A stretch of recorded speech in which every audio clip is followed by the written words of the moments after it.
त्रिदलं त्रिगुणाकारं त्रिनेत्रं च त्रिधायुधं त्रिजन्म पापसंहारम् एकबिल्वं शिवार्पणम्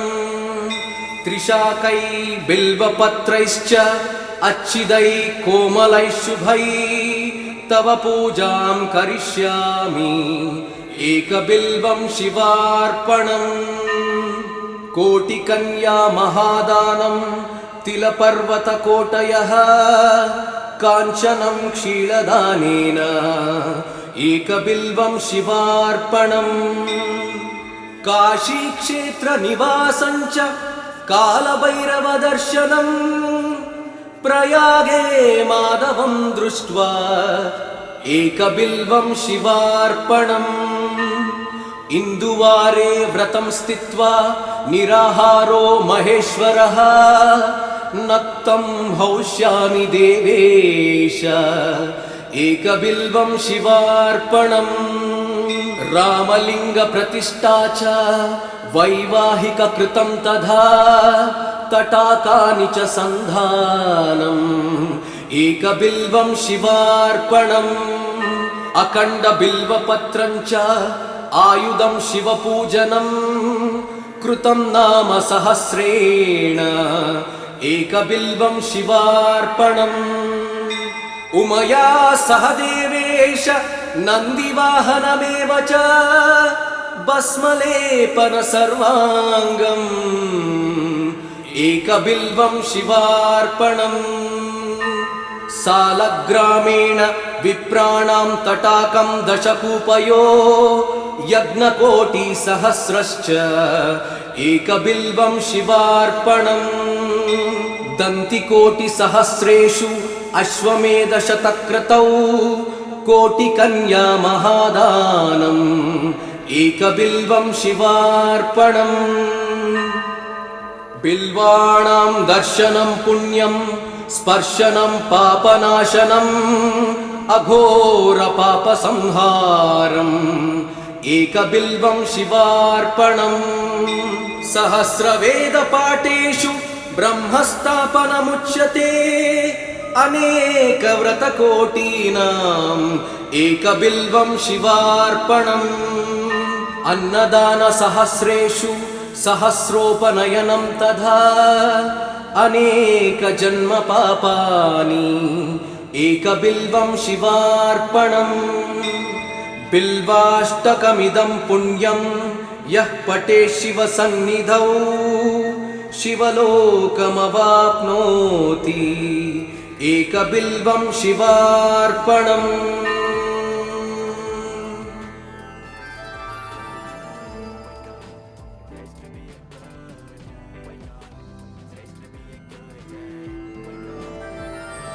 त्रिदलं त्रिगुणाकारं त्रिनेत्रं च त्रिधायुधं त्रिजन्म पापसंहारम् एकबिल्वं शिवार्पणम् त्रिशाकै बिल्वपत्रैश्च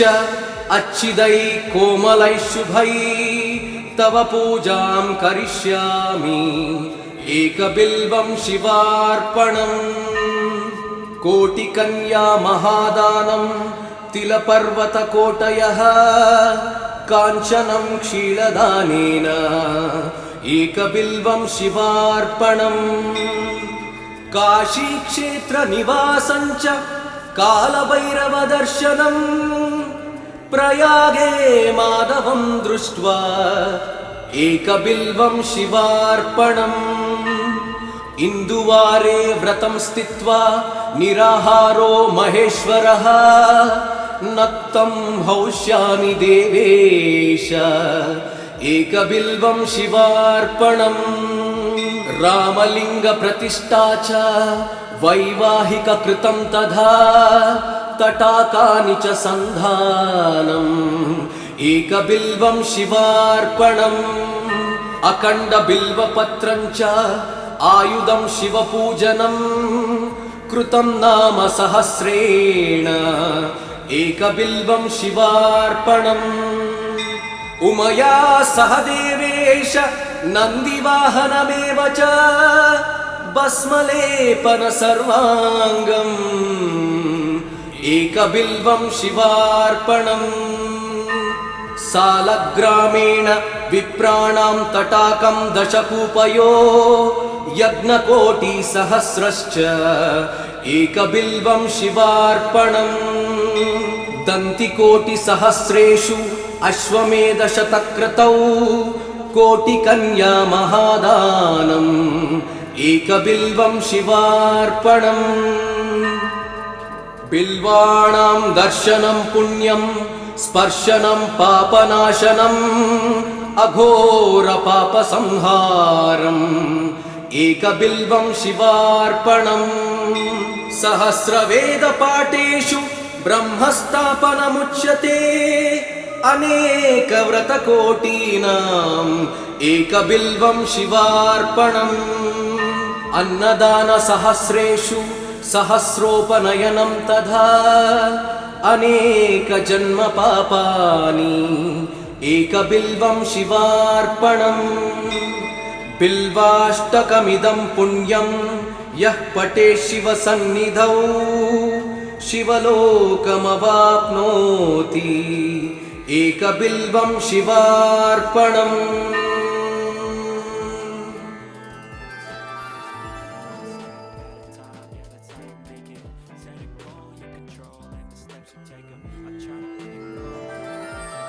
त्रिदलं त्रिगुणाकारं त्रिनेत्रं च त्रिधायुधं त्रिजन्मपापसंहारम् एकबिल्वं शिवार्पणम् त्रिशाकै बिल्वपत्रैश्च अच्छिदै कोमलैः शुभै तव पूजां करिष्यामि एकबिल्वं शिवार्पणम् कोटिकन्या महादानं तिलपर्वतकोटयः काञ्चनं क्षीरदानेन एकबिल्वं शिवार्पणम् काशीक्षेत्रनिवासं च कालभैरवदर्शनम् प्रयागे माधवं दृष्ट्वा एकबिल्वं शिवार्पणम् इन्दुवारे व्रतं स्थित्वा निराहारो महेश्वरः नक्तं हौष्यामि देवेश एकबिल्वं शिवार्पणम् रामलिङ्गप्रतिष्ठा च वैवाहिककृतं तथा तटाकानि च सन्धानम् एकबिल्वं शिवार्पणम् अखण्डबिल्वपत्रं च आयुधं शिवपूजनं कृतं नाम सहस्रेण एकबिल्वं शिवार्पणम् उमया सह देवेश नन्दिवाहनमेव च भस्मलेपन सर्वाङ्गम् एकबिल्वं शिवार्पणम् सालग्रामेण विप्राणां तटाकं दशकूपयो यज्ञकोटिसहस्रश्च एकबिल्वं शिवार्पणम्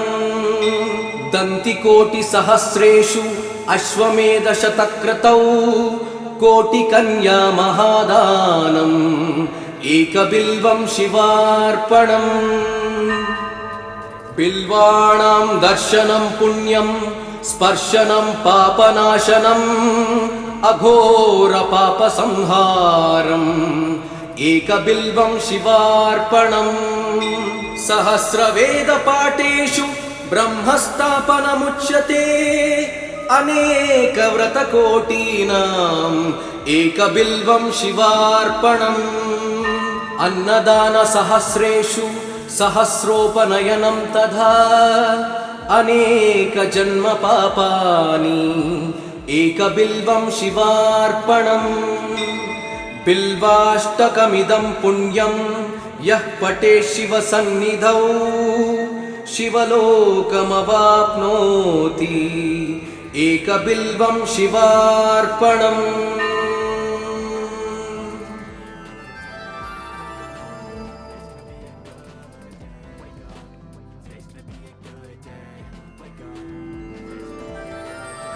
त्रिदलं त्रिगुणाकारं त्रिनेत्रं च त्रिधायुधं त्रिजन्मपापसंहारम्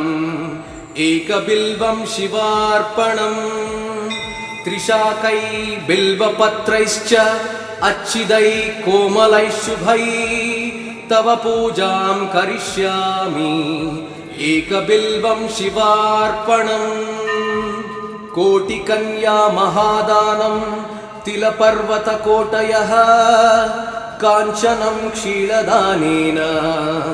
एकबिल्वं शिवार्पणम् काशीक्षेत्रनिवासं च कालभैरवदर्शनम् प्रयागे माधवं दृष्ट्वा एकबिल्वं शिवार्पणम् इन्दुवारे व्रतं स्थित्वा निराहारो महेश्वरः नक्तं हौष्यामि देवेश एकबिल्वं शिवार्पणम् रामलिङ्गप्रतिष्ठा च वैवाहिककृतं तथा तटाकानि च सन्धानम् एकबिल्वं शिवार्पणम् अखण्डबिल्वपत्रं च आयुधं शिवपूजनं कृतं नाम सहस्रेण एकबिल्वं शिवार्पणम् उमया सह देवेश नन्दिवाहनमेव च भस्मलेपन सर्वाङ्गम् एकबिल्वं शिवार्पणम् सालग्रामेण विप्राणां तटाकं दशकूपयो यज्ञकोटिसहस्रश्च एकबिल्वं शिवार्पणम् दन्तिकोटिसहस्रेषु अश्वमेधशतक्रतौ कोटिकन्या महादानम् एकबिल्वं शिवार्पणम्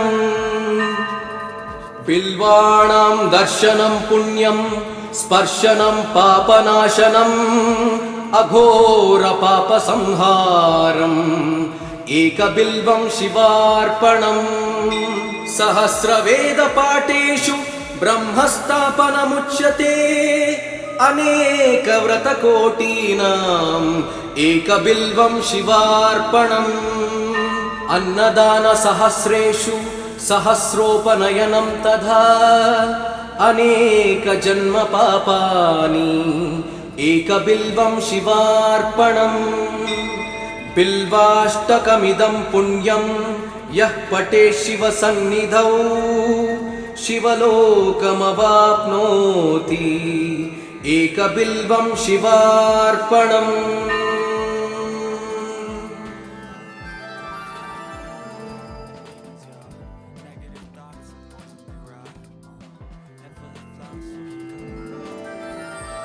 त्रिदलं त्रिगुणाकारं त्रिनेत्रं च त्रिधायुधं त्रिजन्मपापसंहारम् एकबिल्वं शिवार्पणम् त्रिशाकै बिल्वपत्रैश्च अच्छिदै कोमलैः शुभै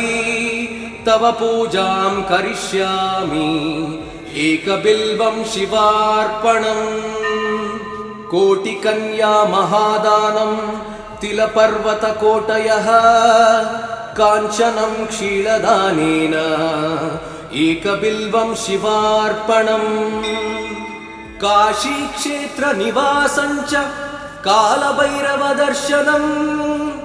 प्रयागे माधवं दृष्ट्वा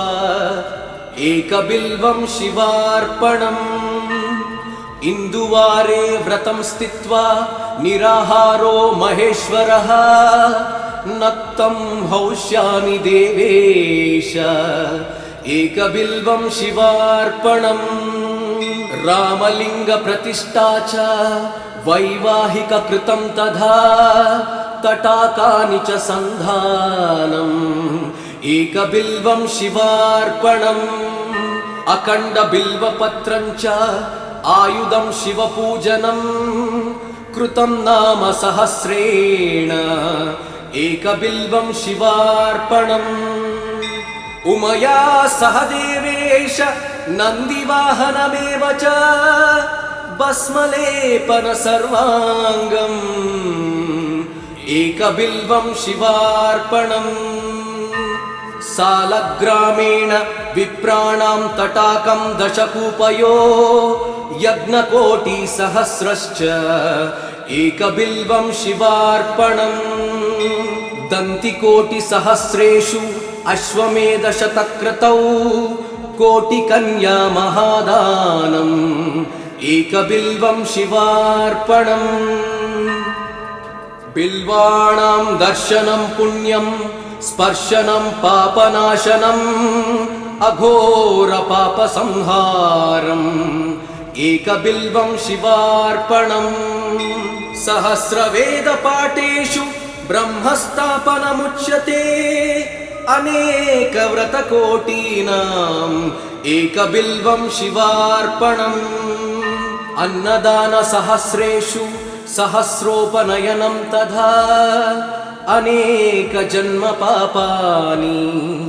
एकबिल्वं शिवार्पणम् बिल्वाष्टकमिदं पुण्यं यः पठेत् शिवसन्निधौ शिवलोकमवाप्नोति एकबिल्वं शिवार्पणम्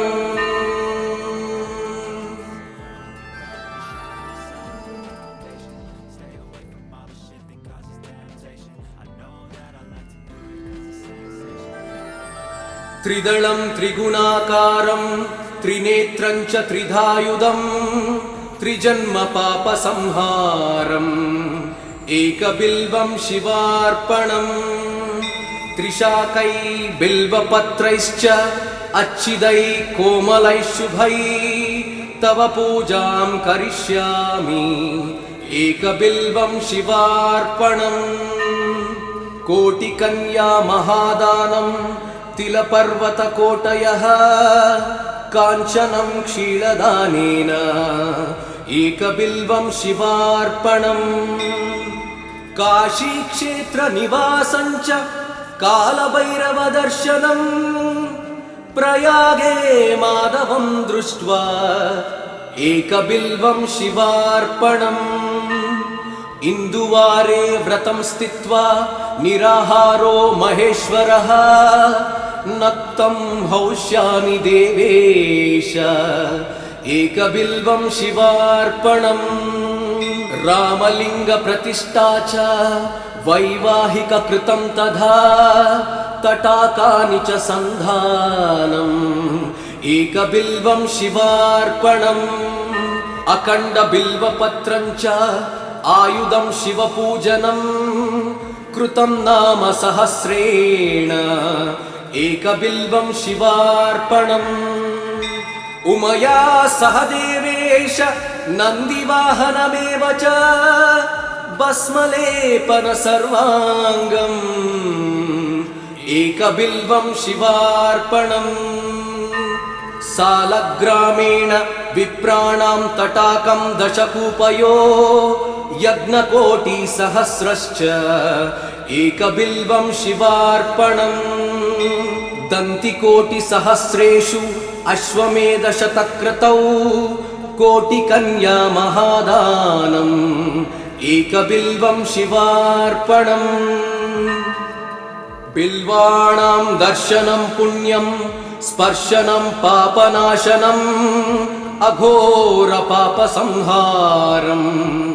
एकबिल्वं शिवार्पणम् सहस्रवेदपाठेषु ब्रह्मस्थापनमुच्यते अनेकव्रतकोटीनाम् एकबिल्वं शिवार्पणम् अन्नदानसहस्रेषु सहस्रोपनयनं तथा अनेकजन्मपापानि एकबिल्वं शिवार्पणम् बिल्वाष्टकमिदं पुण्यं यः पठेत् शिवसन्निधौ शिवलोकमवाप्नोति एकबिल्वं शिवार्पणम्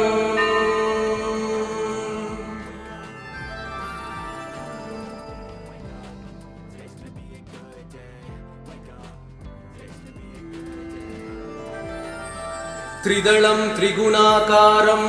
त्रिनेत्रं च त्रिधायुधं त्रिजन्मपापसंहारम् एकबिल्वं शिवार्पणम् त्रिशाकै बिल्वपत्रैश्च अच्छिदै कोमलैः शुभै तव पूजां करिष्यामि एकबिल्वं शिवार्पणम् कोटिकन्या महादानं तिलपर्वतकोटयः काञ्चनं क्षीरदानेन एकबिल्वं शिवार्पणम् काशीक्षेत्रनिवासञ्च कालभैरवदर्शनम् प्रयागे माधवं दृष्ट्वा एकबिल्वं शिवार्पणम् इन्दुवारे व्रतं स्थित्वा निराहारो महेश्वरः नक्तं हौष्यामि देवेश एकबिल्वं शिवार्पणम् रामलिङ्गप्रतिष्ठा च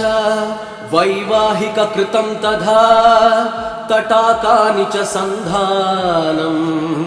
एकबिल्वं शिवार्पणम् अखण्डबिल्वपत्रं च आयुधं शिवपूजनं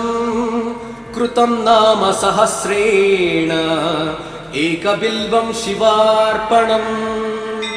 उमया सह देवेश नन्दिवाहनमेव च भस्मलेपन सर्वाङ्गम् एकबिल्वं शिवार्पणम् सालग्रामेण विप्राणां तटाकं दशकूपयो यज्ञकोटिसहस्रश्च एकबिल्वं शिवार्पणम् दन्तिकोटिसहस्रेषु अश्वमेधशतक्रतौ कोटिकन्या महादानम् एकबिल्वं शिवार्पणम् बिल्वाणां दर्शनं पुण्यं स्पर्शनं पापनाशनम् अघोरपापसंहारम् एकबिल्वं शिवार्पणम् सहस्रवेदपाठेषु ब्रह्मस्थापनमुच्यते अनेकव्रतकोटीनाम् एकबिल्वं शिवार्पणम् अन्नदानसहस्रेषु सहस्रोपनयनं तथा अनेकजन्मपापानि एकबिल्वं शिवार्पणम् बिल्वाष्टकमिदं पुण्यं यः पठेत् शिवसन्निधौ शिवलोकमवाप्नोति एकबिल्वं शिवार्पणम्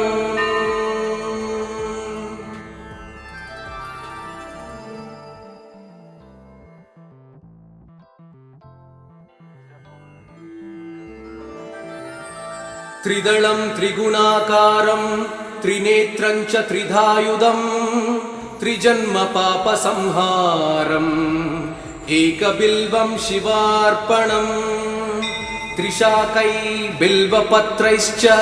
अच्छिदै कोमलैः शुभै तव पूजां करिष्यामि एकबिल्वं शिवार्पणम् कोटिकन्या महादानं तिलपर्वतकोटयः काञ्चनं क्षीरदानेन एकबिल्वं शिवार्पणम् काशीक्षेत्रनिवासञ्च कालभैरवदर्शनम् प्रयागे माधवं दृष्ट्वा एकबिल्वं शिवार्पणम् इन्दुवारे व्रतं स्थित्वा निराहारो महेश्वरः नक्तं हौष्यामि देवेश एकबिल्वं शिवार्पणम् रामलिङ्गप्रतिष्ठा च वैवाहिककृतं तथा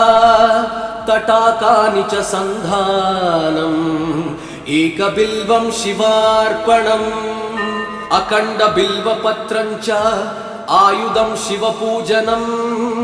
कृतं नाम सहस्रेण एकबिल्वं शिवार्पणम् उमया सह देवेश नन्दिवाहनमेव च भस्मलेपन सर्वाङ्गम्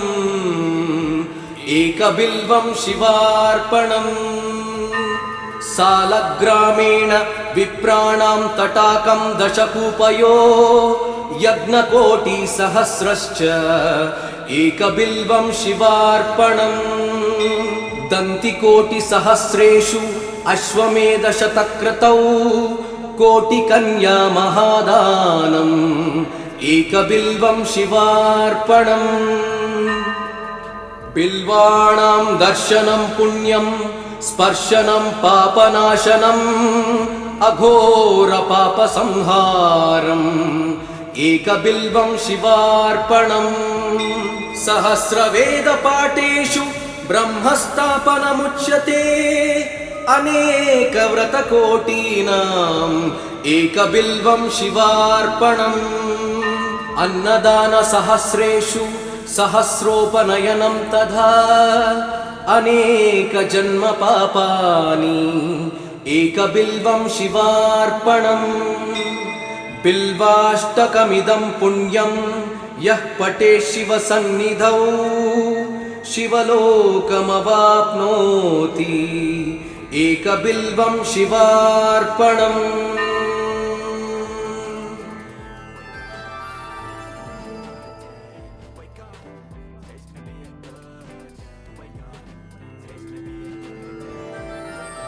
त्रिदलं त्रिगुणाकारं त्रिनेत्रं च त्रिधायुधं त्रिजन्मपापसंहारम् एकबिल्वं शिवार्पणम् त्रिशाकै बिल्वपत्रैश्च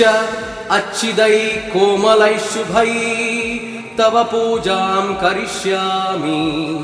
एकबिल्वं शिवार्पणम् कोटिकन्या महादानं तिलपर्वतकोटयः काञ्चनं क्षीरदानेन एकबिल्वं शिवार्पणम्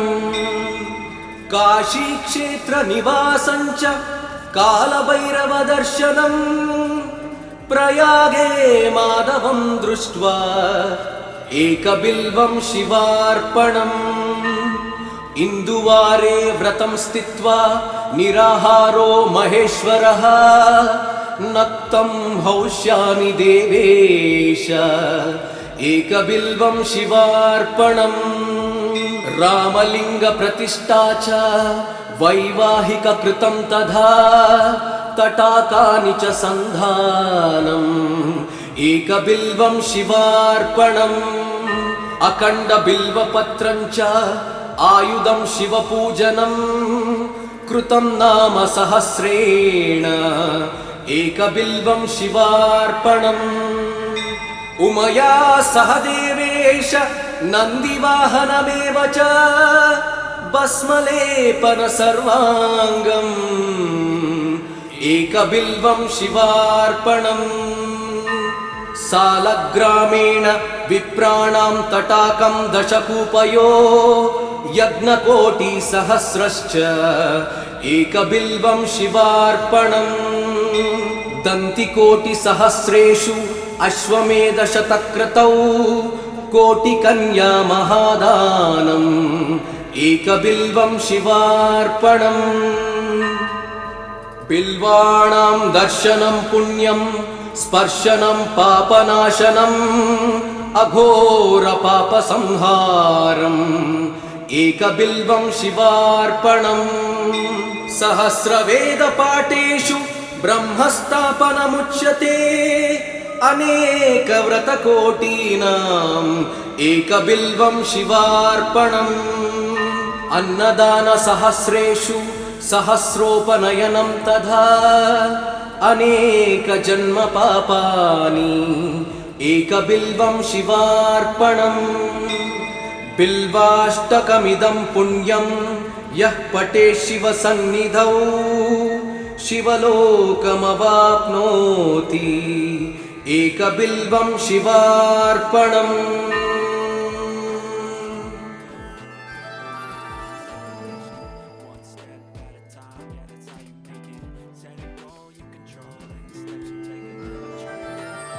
त्रिदलं त्रिगुणाकारं त्रिनेत्रं च त्रिधायुधं त्रिजन्मपापसंहारम् एकबिल्वं शिवार्पणम् त्रिशाकै बिल्वपत्रैश्च अच्छिदै कोमलैः शुभै तव पूजां करिष्यामि एकबिल्वं शिवार्पणम् कोटिकन्या महादानं तिलपर्वतकोटयः काञ्चनं क्षीरदानेन एकबिल्वं शिवार्पणम् काशीक्षेत्रनिवासं च कालभैरवदर्शनम् प्रयागे माधवं दृष्ट्वा एकबिल्वं शिवार्पणम् इन्दुवारे व्रतं स्थित्वा निराहारो महेश्वरः नक्तं हौष्यामि देवेश एकबिल्वं शिवार्पणम् रामलिङ्गप्रतिष्ठा च वैवाहिककृतं तथा तटाकानि च सन्धानम् एकबिल्वं शिवार्पणम् अखण्डबिल्वपत्रं च आयुधं शिवपूजनं कृतं नाम सहस्रेण एकबिल्वं शिवार्पणम् उमया सह देवेश नन्दिवाहनमेव च भस्मलेपन सर्वाङ्गम् एकबिल्वं शिवार्पणम् सालग्रामेण विप्राणां तटाकं दशकूपयो यज्ञकोटिसहस्रश्च एकबिल्वं शिवार्पणम् दन्तिकोटिसहस्रेषु अश्वमेधशतक्रतौ कोटिकन्या महादानम् एकबिल्वं शिवार्पणम् बिल्वाणां दर्शनं पुण्यं स्पर्शनं पापनाशनम् अघोरपापसंहारम् एकबिल्वं शिवार्पणम् सहस्रवेदपाठेषु ब्रह्मस्थापनमुच्यते अनेकव्रतकोटीनाम् एकबिल्वं शिवार्पणम् अन्नदानसहस्रेषु सहस्रोपनयनं तथा अनेकजन्मपापानि एकबिल्वं शिवार्पणम् बिल्वाष्टकमिदं पुण्यं यः पठेत् शिवसन्निधौ शिवलोकमवाप्नोति एकबिल्वं शिवार्पणम्